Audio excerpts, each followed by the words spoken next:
Шүкір Аллаға, аманшылық. Өздеріңіз қалайсыздар? Шүкір Аллаға, жақсымыз барлығы. Мен запись экранына қойдым. Үй жұмыстарын көрдім, жіберген студенттердің. Әдемі болды, Ұлықбектікін де көрдім. Гарри Поттерс, машалла, ұнады. Даже тамаша орындалған. Аслан Мырзаныкін де көрдім. Студенттердікін. Так, Сара ханым кіру керек тоже. Подсознание может все, важные годы, әр күніңді әсемде. Жалпы көріп тұр, достар, негізі тақырыпты меңгергеніңізде, машалла, әдемі.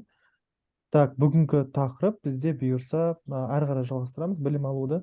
Бізде бүгінгі тақырыптар, мен қазір поделиться дейін. И мүмкіндік болса, бізде қазір нелерді өшіре салсаңыз, барлық видеоларды. Менде кішкене свет слаб болып тұр бүгін. Чтоб дауысым анық естілу үшін, видеоны өшіріп тастаймыз, сосын дауыстарды да. Мен сабақты түсіндіре беремін, иншалла. Рахмет. Так, достар, көрініп тұр ма экран? Бізде бүгін бұйырса неге байланысты Иә, болады? көрініп тұр. Супер. Бүгін бізде получается неге байланысты сұрақтар болады? Навигация. Так, сурет өлшемін өзгерту бірінші сабақ. Так, осылай қойық. Сосын навигация болады, семантика, сосын тізіммен жұмыс істеу, тізім тақырыбына байланысты жұмысы. Так, 1, 2, 3, 4, 5 сабақ, Мына сабақта получается бізде алдыңғы сабақта біз достар суретпен жұмыс істеп үйренген болатынбыз, Ол үшін біз не қолданамыз еді? IMG тегін қолданамыз едік, IMG-ға ең маңызды атрибут, бізде не деп айтқан болатынбыз? Сол жерде ең керек атрибут, яғни сурет жұмыс істеу үшін оның жолын көрсету. Яғни сурет қай жерде тұр, соған жолын көрсету керек деп айтқан болатынбыз, Сол үшін бізде мынандай SRC деген тегті қолдандық, яғни сурет қай жерде тұр, соны көрсетеміз. Мысалы, бізде мынау корневой папка деп атайды, сол жерде тұр, nature деген суретіміз, соны яғни көрсеттік, және мына жерде бізде Так, достар, үзіліп кетті? Дауысым.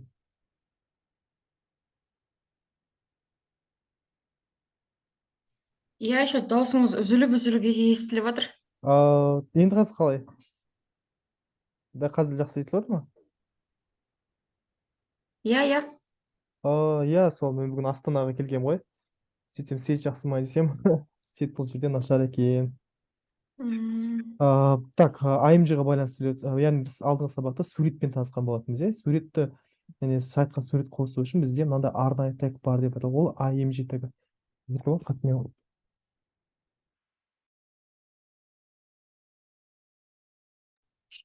Алдыңғы сабақта сол біз IMG тегін айтқан, таныстық. Оның негізгі мақсаты сурет қосу сайтқа. Одан кейін сол сурет толыққанды жұмыс істеу үшін оған суретті қай жерде тұр, соған жолын көрсету керек. Ол үшін біз SRC деген атрибутпен танысқан болатынбыз. Ара екінші атрибут, ол бізде қарасаңыз alt деп аталады, альтернатив. Яғни біздің суретіміз белгілі бір себептермен, яғни көрсетілмеген кезде, ол мынандай біз оның орнынан біз мынандай мәтінді көрсеткен болатынбыз, достар. Ол осы. Яғни ары қарай бізде мынандай бір нәрсе бар. Қарасаңыздар, width деген, width деген оның атрибуты бар. Яғни бұл суреттің өлшемі, суреттің өлшемі мысалы 300 пиксель деп өзгертсек болады, немесе мына жерде height жазатын болсақ, суреттің биіктігі 200 пиксель, осылай өзгерте аламыз. Бұл суреттің өлшеміне қатысты. Так, егер достар, мен дауысым үзіліп кеткен жағдайда, үзіліп кетті деп айтсаңыздар, суреттің өлшемін өзгерту деген осы, яғни біз кез келген мақсатта өзгерте аламыз. Бізде мысал ретінде бір суретті өзіміз өзгерткіміз келмеген жағдайда, достар, мына жерде auto деген нәрсе бар, auto десек, яғни бұны өзі браузердің өзі қойып береді. Ол суреттің өлшеміне. Навигация. Мына жаңа тақырып, бізде навигация деген нәрсе, бұған қатты назар аударамыз. Навигация деген тақырып, мен мына жерде өзім тағы да бір тақырып болып қояйын. Мысалы, navigate деп атайын, navigate.html. Бізде арнайы HTML5 деген бізде сниппет бар. Осыны жасамыз, жерге навигация дейміз, навигация. Аты айтып тұрғандай, бұл яғни бұл сайттағы навигация деген сөз. Яғни бір беттен екінші бетке көшу керек болатын болса, сіздердің мысал ретінде мына фронт-тест деген сайтты ашайын, қарасаңыздар, бізде мына жерде жоғары жақта мәзірлер бар, яғни қолданушы мәзір деп атайды.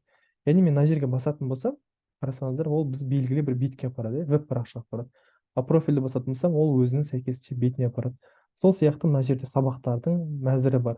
Әр сабаққа басу арқылы мен сол сабақтың несін толық ақпаратты көре аламын. Бұл яғни осы навигация деген сөз. Енді мысал ретінде бізде мәзір жасағы. Бізде мынандай мәзір бар. Жоғары жақта а деген тегті қолдану керек болады, ол a деген теге. Сол жерде мысалы href деген нәрсе бар. Яғни бұл мысал ретінде мынаны жасайық. Екі қолданушы мәзірін жасайық. Даму картасы және профиль. Мына жерге біз не дейміз? Даму картасы. Ал мына жерге біз не дейміз? Өзіміз мысал ретінде roadmap.html. Ол бірінші бізде навигация. Екінші навигация мысал ретінде профиль. Мына жерге сәйкесінше оның атын профайл деп қойсақ болады. Профайл. Достар, міне біз өзіміздің алғашқы сілтемемізді жасадық. Немесе бұны сілтеме деп атайды, ссылка. Қарасаңыздар, бұның мақсаты сіздерді, мысалы, қазір біз навигейт деген бетте тұрсақ, осы сілтемеге басу арқылы басқа бір бетке апару. Бар мақсаты осы. Енді біз осы екі бетті жасау керекпіз, бізде мына жер roadmap.html деген бет бар. Және бізде қандай бет болды? Профайл деген бет болды. Мына жерге жазамыз. Profile.html. Roadmap.html5, мысалы, контент. Қайтадан үзіліп қалды, кішкене.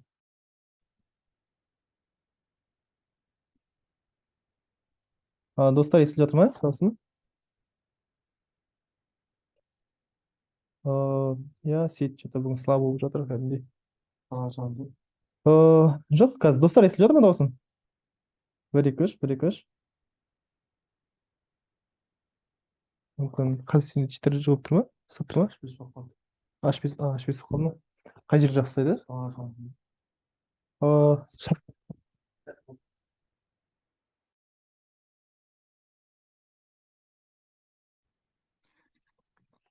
Андай үзіліп қалып жатыр ағай. Бір шығып бір шықпай. Қазір үзіліп жатыр ма? Қазір қалай?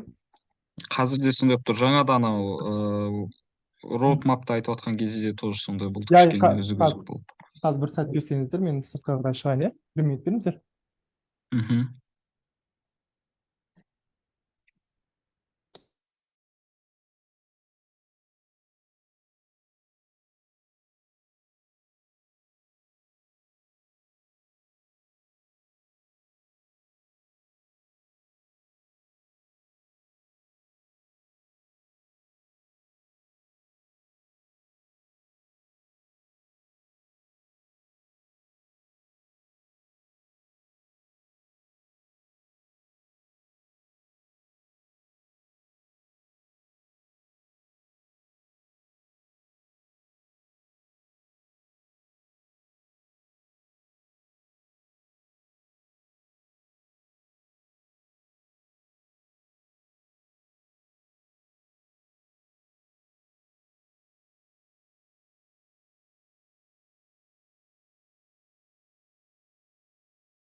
Так, достар, естіліп жатыр ма?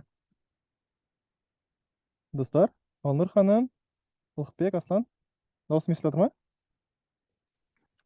Естілді. Супер, машалла. Мынау ұят қой, таза астанада интернет істемейді дейтін нәрсе, күлкілі өте. Қазір енді четко естіліп тұр, по идее. Мен енді сыртқа шықтым да, ғимараттың ішінде болған. Так, енді қазір мен roadmap, соңғы естілген сөз roadmap болды ма? Сол жақтар кішкене шала былай естілді. Бисмилля, онда бастай берейін. Достар, бізде біз қазір сілтемемен танысып жатырмыз, сайтқа ссылка жасап үйреніп жатырмыз. Ссылка жасау үшін бізде мынандай A деген тегпен танысқан боламыз. Ахреф деп атайды немесе оны. Яғни біз екі сілтеме құрдық. Даму картасы және профиль деген құрдық. Яғни осы сілтемелерге Делиться баса саласыз ба, поделиться? Ой, машалла, рахмет. Экран. Сіздер айтпасаңыздар, мен кетіп жатырмын былай. Так, көрінді ме? Көрінді. Супер. Так, достар, кешірім сұраймын, осындай себепке, что-то білмей интернетке ойламадым, мынандай деп. Сілтемеге байланысты айтайын, достар, қараңыздар, бізде ссылка болды, жаңа айтқанда бізде ссылканы құру үшін немесе сілтеме деп қазақша аты бізде а деген тегпен танысқан болатынбыз. А деген тегті қолдану керекпіз. Яғни бұл сілтеме жұмыс істеу үшін оған екі нәрсе керек. Бірінші, сол сіздің жаңағы сілтеменіздің жолы қайда? Roadmap деген сайт, мысалы осы бір веб парақша апару керек, және сол сілтеменің аты болу керек. Ол мысалы мына ішіне жазылады, иә, а деген тегтің ішіне жазылады. Сөйтіп істей аламыз. Енді біз өзіміздің сілтемемізді құрғаннан кейін, достар, осы екі парақшаны құру керекпіз. Келесі тапсырма, мына екі парақшаны құру керекпіз. roadmap.html және profile.html деген нәрсе. Біз roadmap.html деген құрдық. Мына жерде мысал ретінде контент разработчиктің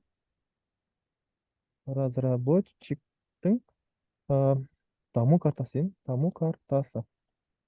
Екіншісі бізде профайл деген бізде бет бар. Бұл яғни қолданушының жеке беті. Мысал ретінде белгілі бір қолданушы туралы жалпы ақпарат. Осындай бізде веб парақша бар. Екі веб парақшаны құрдық және оларды көрсеткен болатынбыз, иә. Болды, біз бар керегі осы. Мына жерге Go Live деген батырманы басамыз. Так, и көреміз, иә. Қарасаңыздар, бізде екі сілтеме пайда болды. Даму картасы және профиль. Және мен әрбір сілтемеге таятқан кезде, достар, астыңғы жаққа назар беріңіздер. Ең астында, сол жақта бізде 27.00.55.01/roadmap.html деп тұр, иә. Ол осы бірінші сілтеме. Екіншіге таятатын болса, міне сол сияқты profile.html деп тұр, иә. Әрқайсысына басу арқылы сол бетке өтеміз. Мына өттік. Фронтенд разработчиктің даму картасы және жаңа бетке өткеннен кейін мына қарасаңыздар, бізде roadmap.html деп ауысты біздің веб парақшамыз. Енді назад деймін, біз жаңағы қайттан біз өзіміздің жаңағы мәзірге өтеміз, басты мәзірге өтеміз. Енді мен профайл деген жерге басатын болсам, профиль деген жерге басатын болсам, сол сияқты мына жерде алдымен profile.html-ға ауысады және содан кейін соның мәтінін көрсетеді. Яғни веб браузер солай жұмыс істейді, достар. Қараңыздар, бірінші мен сілтемеге баспас бұрын бастым ғой. Браузер мына нәрсені бірінші орындайды. Ең бірінші осыны. Яғни roadmap.html деген нәрсені файлды веб парақша біздің структураның, яғни файлдың структурасын іздеп шығады.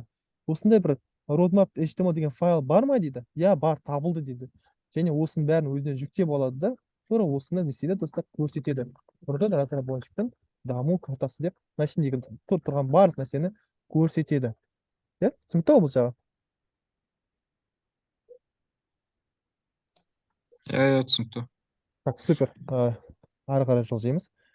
Так, навигациямен басқа бетке өту туралы айтқан. Және сол сияқты бұл бізді навигацияның екі түрі бар, достар. Ішкі навигация және сыртқы навигация деген бар, иә. Мысал ретінде мынау ішкі навигация деп. Не үшін ішкі деп атайды? Өйткені біздің мына сілтемелердің барлығы ол біздің сайтымыздың папкасында орналасқан, иә. Сайтымыздың папкасында ішіне орналасқан. Енді сыртқы навигация дейтін, мысал, сіздің Facebook'тағы сілтемеңіз, иә. Сіздің жаңа YouTube'тағы арнаның сілтемесі, немесе ол сыртқы сілтеме, басқа бір сайтқа апаратын сілтеме. Сол үшін сыртқы деп атайды. Ақырет, мысал ретінде мен мына жерге айтатын болсам, мына жерге https facebook.com деймін. Мына жерге facebook деймін, .com. Қарасаңыздар, назад деймін. Бізде facebook.html деген сілтеме пайда болды, иә. Енді осыған басу арқылы, достар, мен не істеймін? Өзім Facebook деген парақшаға өтем. Қарасаңыздар, Facebook деген парақшаға өтем. Енді қарасаңыздар, мынандай нәрсе бар, достар, тағы бір нәрсе ескерткім келеді. Мына нәрсе мен Facebook'қа басқан кезде ол жаңағы біздің Facebook-тен страницаға апарды. Сол сияқты, мысалы, мен Google деп атайын, Google-ға да өзгерте аламын. Google, кез келген google.com, мен осыған басатын болсам, мына Google деген бетке апарды, google.com. Енді тағы да бір бізде атрибут бар, ақыретпен бірге қолданылатын, ол бізде target деп аталады. Target, және мына қарасаңыздар, осындай мәндері бар, бірақ ең жиі қолданылатын ол бізде blank деген аталады. Blank деген сөз, бұл мынандай, оның мақсаты мынандай. Яғни мен сілтемеге басқан кезде біздің ол басқа бір тапты ашады. Мына жерге қараңыздар, мен басам ғой. Басқан кезде мына бір өзіміздің сайтымыздың табы тұр, өзгерген жоқ, бірақ келесі сайтты ол басқа бір вкладкада ашты. google.com. Сол үшін осындай, яғни бұл көбіне сыртқы сілтемені қойған кезде мына нәрсені қою керек болады екен, иә. Target blank дейтін нәрсе. Ол осы.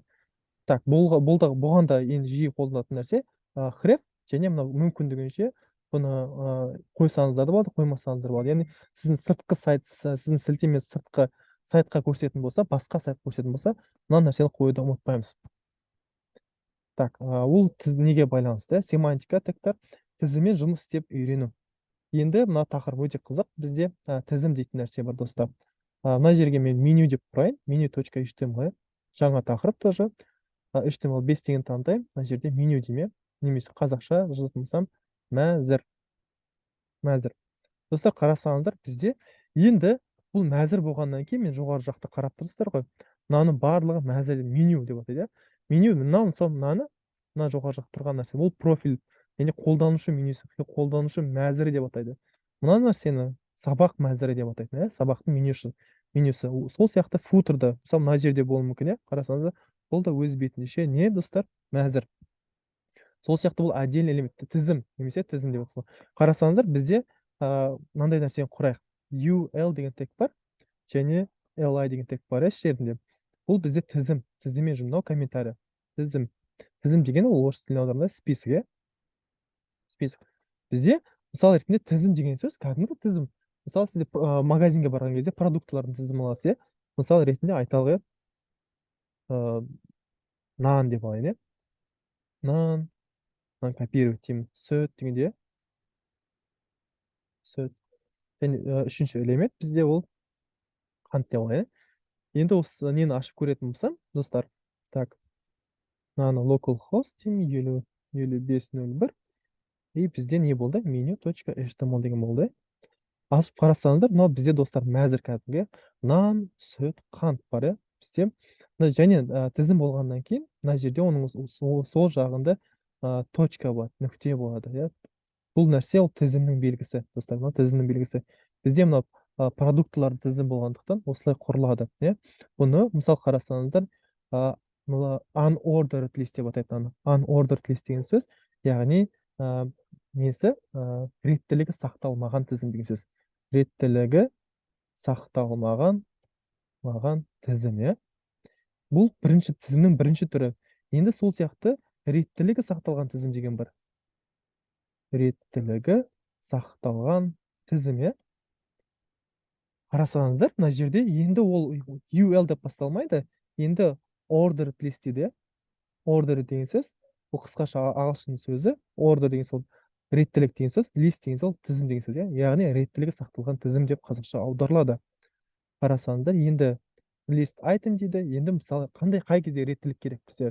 Мысалы ретте бір тапсырмалардың реттілігі бар. Айталық, бірінші сен тапсырманы ретінде ағылшын сабағына қатысу, Одан кейін екінші реттілік бар, мысал ретінде үй жинау дегенде.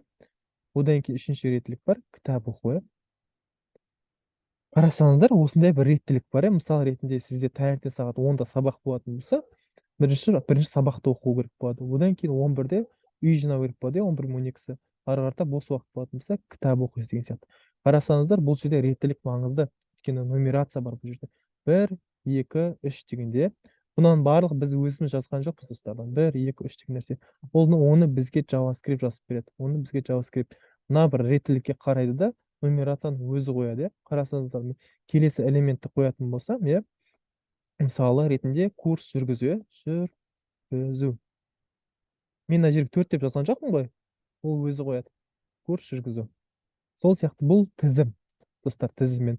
Біз тізімді өте жиі қолданамыз. Оны мысалы, мәзір жасаған кезде де тізім қолданамыз. Сабақтар тұр ғой, 1, 2, 3, 4, 5, 6, 7, 8, сөйтіп кеткен 63, осыған дейін осында тізім қолданамыз. Қай жерде тізімді көрсету керек болатын болса, біз, достар, не істейміз? Мына бір ordered немесе unordered тізімнің екеуін бірін көрсетеміз. Одан бөлек басқа да тізімнің түрлері бар, бірақ 90% сайт жасауда біз осы тізімнің екі түрін қолданамыз. Бірінші UL деген сөз, ол реттілігі сақталмаған тізім. Бұл жер реттілік маңызды емес, қайсынан бастайсың, бірінші сүт аласың ба, нан аласың, өз еркінде. Ал келесінде реттілігі сақталған. Яғни бұлада не болады? Айырмашылық нумерация болады. Мына жерде нүкте болатын болса, мына жерде нумерация басталады. Бірден басталады, кете береді. Ол осы, достар.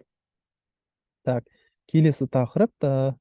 Бізде одан кейін мына сіздерде үй жұмысы болады, міндетті түрде мынаны орындау керексіздер, достар. Бізде бұл үй жұмысының тапсырмасының мақсаты, негізгі мақсаты сіздерде бір тамақ болады. Кез келген тамақты таңдайсыздар. Мысалы ретінде бізде мына жерде плов алынды. Яғни пловты жасау үшін белгі бір реттілік бар. Мысалы мынандай реттілік болғанда екі тізім қолданылған. Осы бір мына бір сайтты, кішкентай бір сайтты жасау үшін тамаққа арналған біз екі тізім құрдық. Бірінші ингредиенты деген болады. Бұл жерде мына қарасаңыз нүктемен басталған, иә. 1 килограмм филе керек, бізге морковь керек дегендей. Және как приготовить деген кезде қарасаңыздар, как приготовить, иә. Яғни бұл аты айтып тұрғанда бұл жерде уже реттілік маңызды деген сөз. Бірінші тауықты аласыздар, оны тазалау керек дегенде, вместо сосын нарезаете, осылай. Яғни осындай бір реттілікпен алгоритм істелінген кезде ғана біз не аламыз? Осындай пловты аламыз. Сіздердің үй жұмысы тапсырмаңыз осы болады.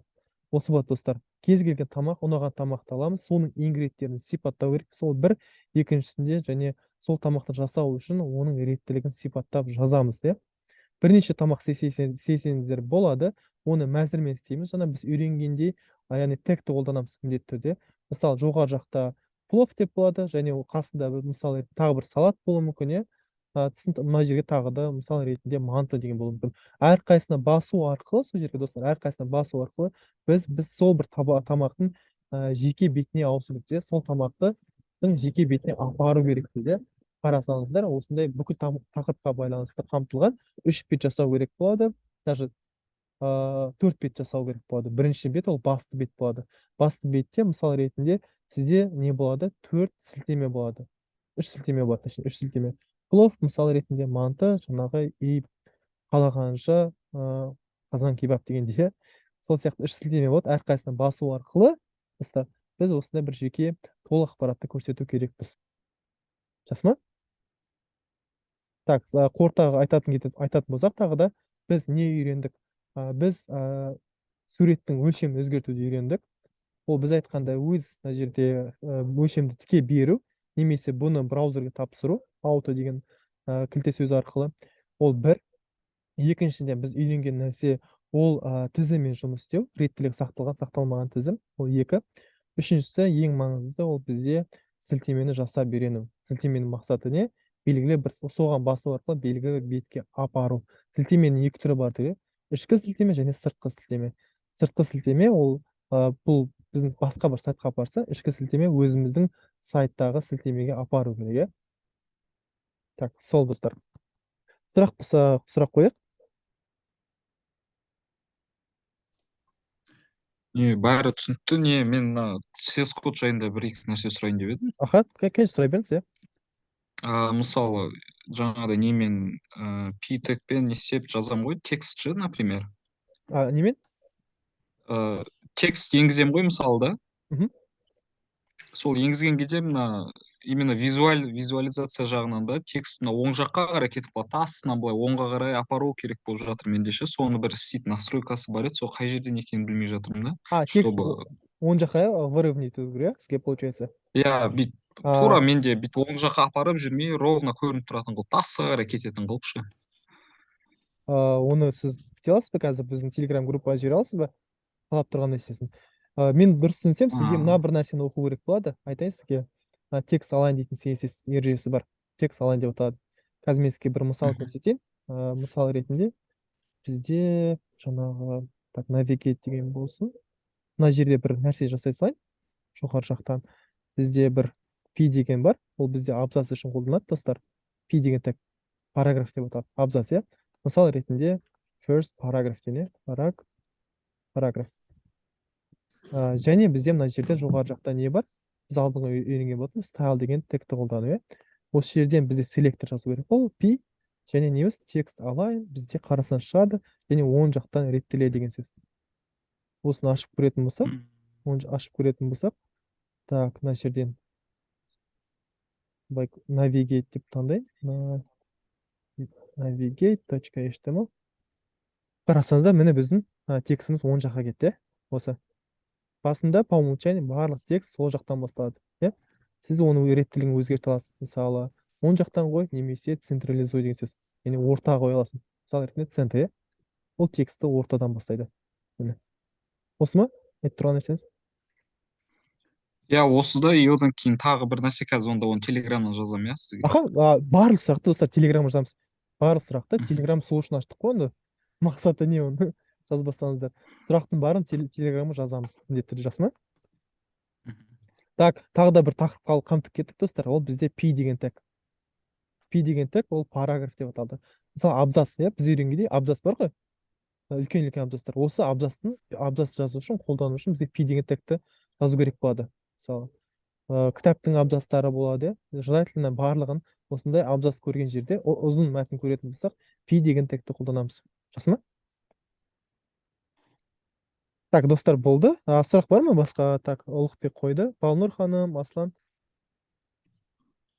Жаңа басқа бір сайтқа өту дедіңіз ғой. Аха, Мысалға, соның астына бірінші сурет қойып, сосын мысалға ана нелерді нетсек. супер сұрақ қойдың, супер.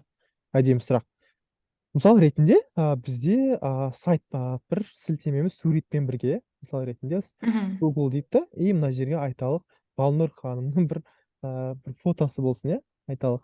Так, мына жерде менде Балнұр ханымның сіздің фотоңыз жоқ, әрине менде бір фотоны ала салайын.